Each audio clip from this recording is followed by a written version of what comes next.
Glory be to Allah, all praise to Allah. There is no God but Allah, Allah is great. Bismillah ar-Rahman ar-Rahim. Assalamu alaikum wa rahmatullahi wa barakatuh, and welcome to another episode dealing with true peace, the secret of life. The series that we've been looking at over the last few weeks has been dealing with how you can find true peace and how to find the secret of life, and that is in learning how to be a good Muslim. We're looking into the world's fastest growing religion and the fastest sustainable belief system in the world, in fact in the entire universe. Islam is a sustainable religion. It is a sustainable belief system. What we mean by sustainable is that it is one that is held together with many different facets. It doesn't just rest on one doctrine or one belief only. And if you have to remove that, everything falls apart. So that's why we say it is a sustainable belief system. Christianity rises and falls on the belief that Jesus was raised from the dead. If you remove that, Christianity falls apart. In Islam, there are many facets to Islam. So we've been looking at Islam as a sustainable unit. And what we did last week is we started to begin to look at Islam and its belief system when it deals with morality and dealing with issues of character and behavior. And so inshallah, this week we will continue with looking at Islam as a system of morality, a system of how to deal with the outcomes of good character or good behavior. And last week, to sum up, good conduct or good behavior brings satisfaction in one's life. It brings harmony in your family. It brings harmony in your community. And most importantly, it brings harmony in your own sense of stability, because you feel more harmonious. You feel more balanced. You don't feel like you're going from one extreme to the other, like you're having to get on some antipsychotic or some antidepressant. Having a good conduct or having a good character makes you more sympathetic for those around you. It makes you more tolerant to those around you, have different views or different understandings to you. It helps you to be a better witness to those people around you. If you have a good conduct, you're a better da'i. You're able to respect people. You're able to be more honest in your dealings, not only in your character, but also in your business, in the way you deal with people in contracts. You know, sometimes we may be landlords or owners of properties, and we are very bad witnesses to Islam in the way we deal with those people who are hiring a property from us. So if we have a good conduct, then we will be more honest with them. We'll be more respectable to our tenants that we have. What about those people who perhaps have a business and somebody buys a product from you and they're paying it over in installments from you? What do you have on your contract? Does your contract say in the contract that you have with them, this remains my property until you have finished paying off the product that you purchases from me? This is not permissible. This is not permitted in Islam. So if you have good conduct, you will have a trust issue between the person who's bought that product and the person who is selling the product. So this is what will be the byproduct of having good conduct or having a good character. Having a good character will mean that you will be at peace with yourself and with your environment and with your community and with those around you, especially family members, which can be very difficult sometimes to do. Having a good conduct will make you have a unity with those who are around you, like a good brotherhood, a good ummah. This is very, very important. And of course, you'll have things like unity and justice, unity and brotherhood, unity and prosperity, and other things like that. So generally speaking, you will have satisfaction all around. But what is the impact of having a bad character, of having a bad temperament, of having a bad conduct? In other words, being that grumpy old man, or that person who always causes dissension in your community. Bad conduct will result in you not having any sympathy for people around you. You don't care what people think. You'll be intolerant. You will be a racist. You'll be disrespectful. You will always be that person causing arguments or destruction. Whenever you have a vote on something, you'll be that voice that goes against everybody else. However, there are times when there may be only one voice against something because all the rest of the people want to do something haram. So it's not always the case. But generally, sometimes if a person has bad conduct, they will be argumentative all the time. They want to have their own way. They want to be the one who wants to create hostility in the group. So you'll be antagonistic. You want to cause chaos with people around you. You'll be the person who wants to perhaps be a little bit dishonest and twist the truth and give half-truths. These are the things that happen when we have bad conduct. And you'll want to be a person who causes division. So in our human interaction, we want to be people who are honest, that are not deceitful, who are not people who are causing dissension. So if we look at the elements that make up a good belief system, there are human deeds that we want to participate in that will make us better people generally. So personally, how can we make ourselves better people? One is by having the correct belief system, the correct form of worship. Collectively, what can we do as a people?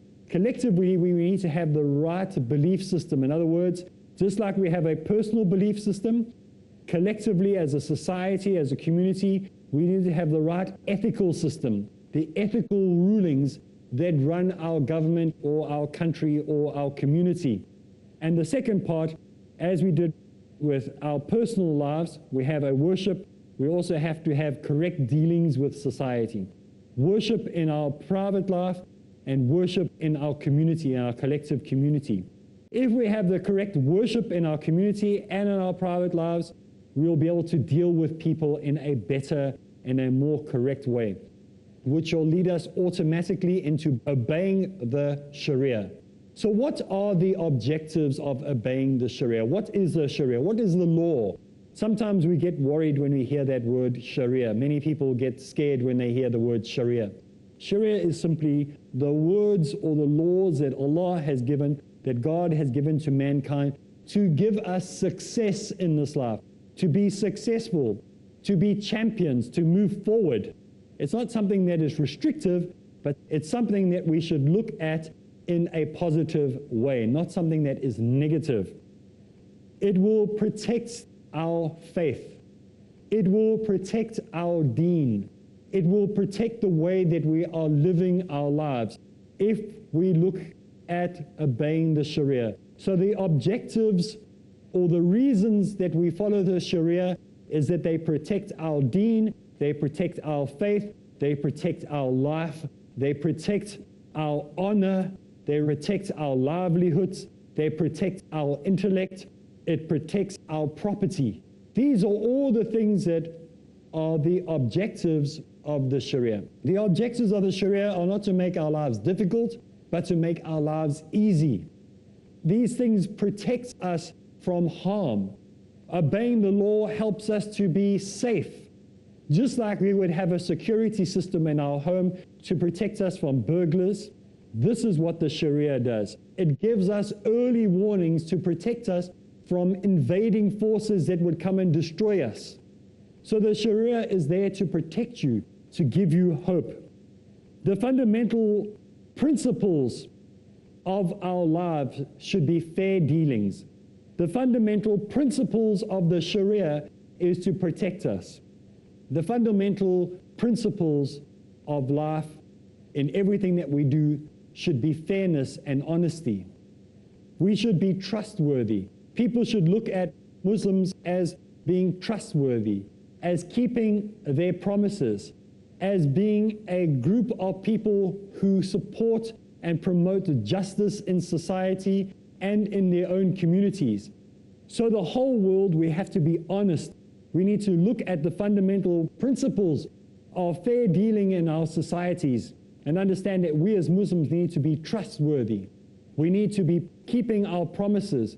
We need to be people of justice, and we need to be dealing with people in correct financial decision making. This is one of the issues that is greatly lacking in our society today. We do not have enough conferences. Many places in the world you'll see conferences. You'll see proud Muslim conferences. You'll see conferences on how to do dawah. You'll see conferences on how to understand the hadith. You'll see conferences on all topics. But we very seldom find conferences on how to deal with financial dealings. And if there is a conference on financial dealings, they are so difficult for the layman to understand that he will not attend. And so you have these beautiful conferences put together, and the only people who come there are people who understand economics or the banks. But the people who actually should be there, you and me, are unable to go to these conferences because they are too difficult for us to understand. We need to have more conferences. My challenge is to those people who are sitting outside at home, make a conference in your community, start a conference in your community on financial dealings, how to make a contract for people who want to buy products in your shop. What contract should you write as a Muslim? When that person purchases a car from your car dealership, what must be on that contract? What is permitted to be on that contract? If you own a property and you are leasing that property out to your tenant, what is permitted to be on that contract? If you go to the bank and you believe that you are actually in a Sharia compliant bank, how Sharia compliant is that bank? Is there such a thing as a Sharia compliant secular bank? This is what we need courses on. And so the fundamental principles of fair dealing deal with all these issues in Islam. And this is what we will get if we want to have the secret to success. We want to have true peace in our lives. Well, it's time for us to take a break, and when we get back from the break, we will continue, inshallah. All praise to Allah.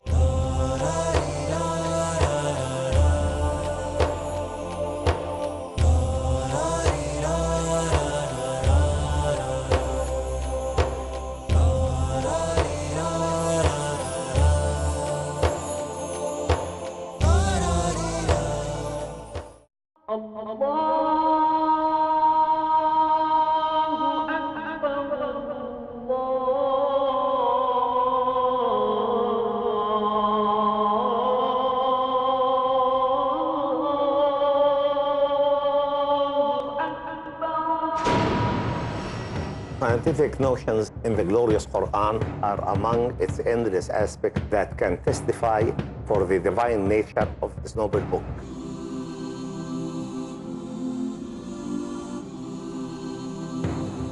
These scientific notions are probably the best addressed to the people of our time. I am Zaghlul al-Najjar. Please join me in this program to discuss some aspects of the scientific notions in the glorious Quran. سنريهم آياتنا في الآفاق وفي أنفسهم حتى يتبين لهم أنه الحق. He created the universe to him. Appreciate the word-to-word authenticity of scientific notions and proven facts mentioned in the glorious Quran 1400 years ago in Scientific Notions in the Glorious Quran. Tonight at 11 p.m. and repeat telecast at 12 p.m. Saudi Arabia on Peace TV.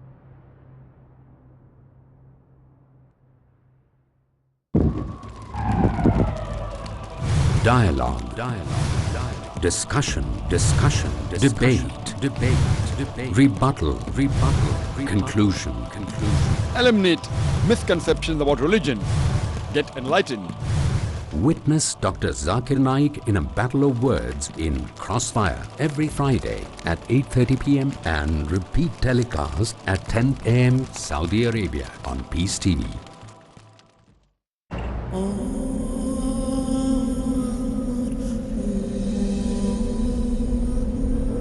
It's an obligation upon all of us to nourish, to polish, and to rectify and upgrade ourselves.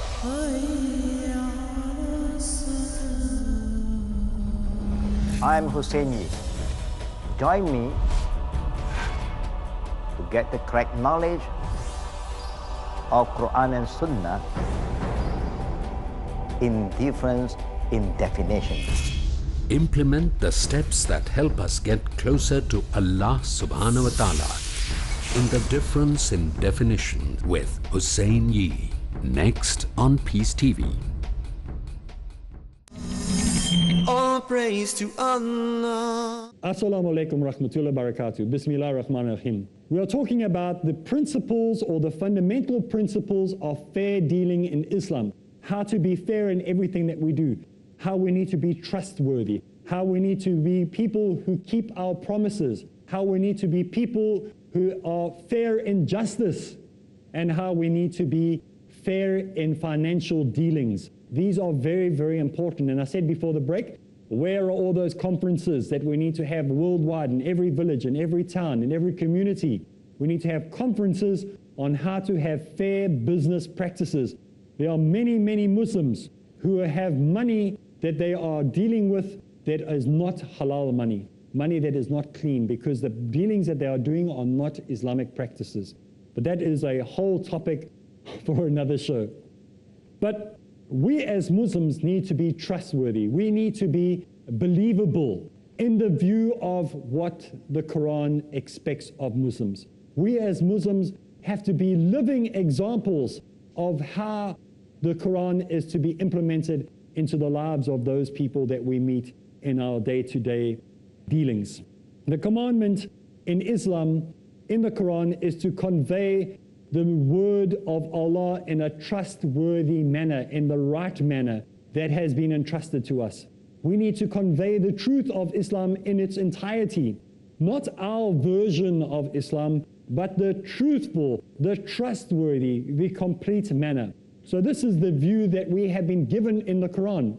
The command is to convey the truth of who Allah is, the trustworthy, the complete. And so we have been entrusted to give this truth to mankind many times in the Quran.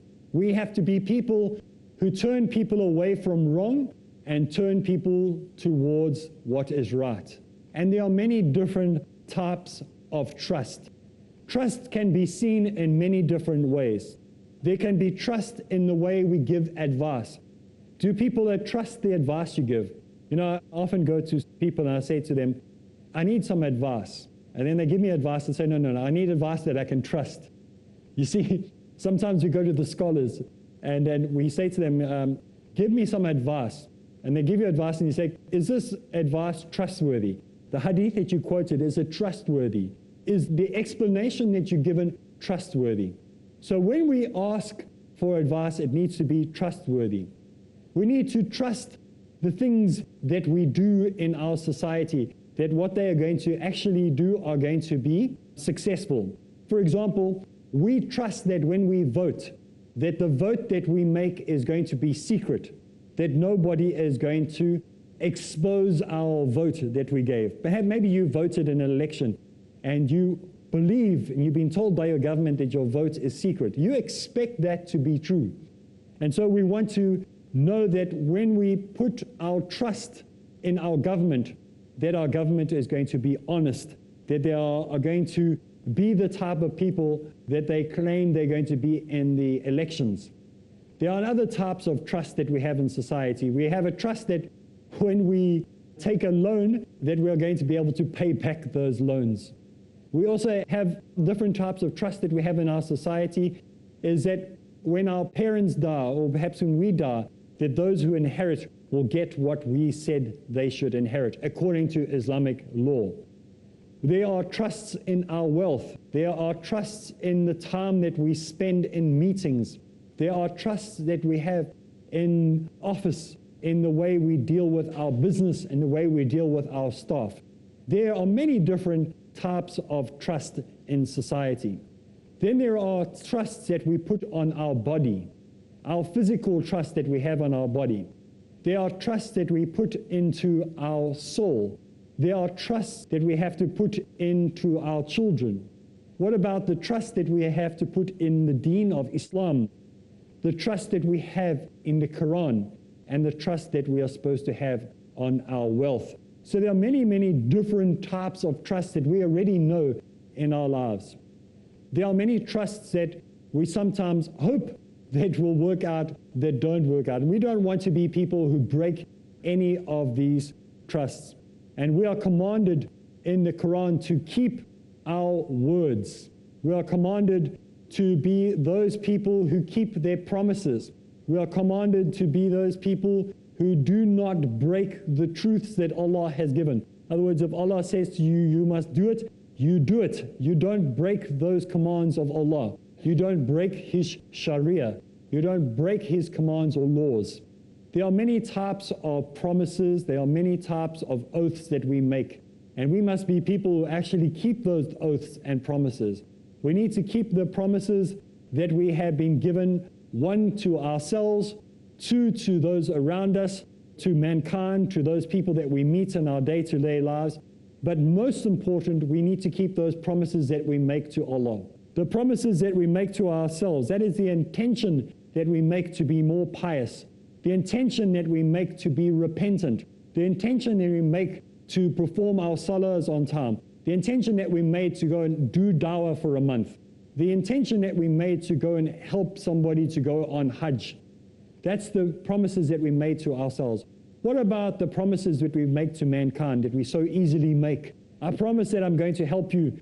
Maybe we know a brother that's doing some Islamic work and we promise to help them financially every month. Have you kept that promise? When they came and spoke at your mosque, when they came and spoke at your community and you felt so determined to help them, did you make that contribution on a monthly basis that you said you were going to make? What about the written agreements that you made? The written agreements that you made with your employees? Are you late paying your employees his salary? You know, sometimes businessmen are the worst. We make our employees wait for months to pay them. Now, what type of promises are we keeping? So one is to keep your promise to oneself. Second is to keep promise to mankind, your employers and everything. But the most important promise is the promise that you make to Allah. There is no excuse for failing on that promise. There's one thing lying to yourself. It's one thing not paying your employees, but it's a totally different thing. When you do not keep your promise to Allah, that is the worst thing you can do. They say you can lie to yourself some of the time. You can lie to a lot of people a lot of the time. You can lie to Allah none of the time. Do not make promises that you cannot keep. And I often say, some people come to me and they say, Areeb, I'm having problems. I really, really want to stop smoking, but I don't know how to stop smoking. Or I really, really want to stop gambling, but I don't know how to stop gambling. Or I want to stop drinking, but I don't know how to stop drinking. And I always say to them, have you spoken to Allah? And they look at me like, what do you mean? I came to you. I ask them, have you spoken to Allah? Did you speak to Allah and say to Him, oh Allah, I have no desire to stop smoking or drinking or gambling. I cannot stop smoking or drinking or gambling. That's why I'm calling upon you. I need your help. But we don't do that. We lie to Allah instead. And we say to Allah, I promise that I'm going to stop smoking. I promise that I'm going to stop drinking. I promise that I'm going to stop gambling. And then we break those promises that we made to Allah. Don't promise something that you cannot keep. First, beseech Allah and be honest with Him and say, I don't know how to. I can't do this. I need your help. And then when Allah helps you, then you can have a purpose-driven promise that you make to Allah. Once you have stopped, you can say, Allah, thank you for helping me to stop this thing. And I promise to be the best Muslim I can be and not to go back to that thing that you have delivered me from, that you have helped me not go back to. So we need to be more honest with our prayers, more honest when we speak to Allah. We need to be obedient over a whole lifetime, not just only in certain times of the year, like when it comes to Ramadan, and we love to make promises during Ramadan. What about the rest of the year? Right now, right where you are, make that commitment that you are going to be a person who is going to keep your promises to yourself. Keep your promises to the people that you meet in your life. You're going to be a better employee. You're going to be a better worker. You're going to be a better businessman. And that the third thing, you're going to keep your promises and those things that you have said that you are going to do for Allah, that you will do them. And that for the best of your ability, you are going to make changes in your life. Don't be people who just make statements. Don't be a person who just says words emptily. We have a system in Islam which is made up of true justice. And true justice means that we have to be fair in everything we do. We have to be people that can be counted on for what we say we're going to do. We must be people with good moral character and good moral conduct. Well, this week we've looked at, in this specific episode, we've looked at a lot of issues dealing with ourselves, how we can change ourselves, and how Islam requires us to have a good character. There is so much more that I can talk about having a good character and having good dealings and how to be honest and how to keep our promises. There's so much more. You need to go and read more about this. Get books, speak to some of the scholars, get them to come to your community and talk about these specific issues in your communities so that you can gain more and you can be a better Muslim.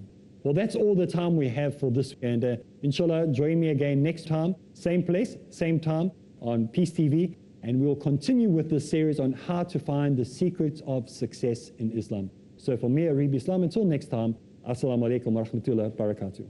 Subhanallah walhamdulillah wa la ilaha illallah wallahu akbar wa la hawla wa la quwwata illa billahil ali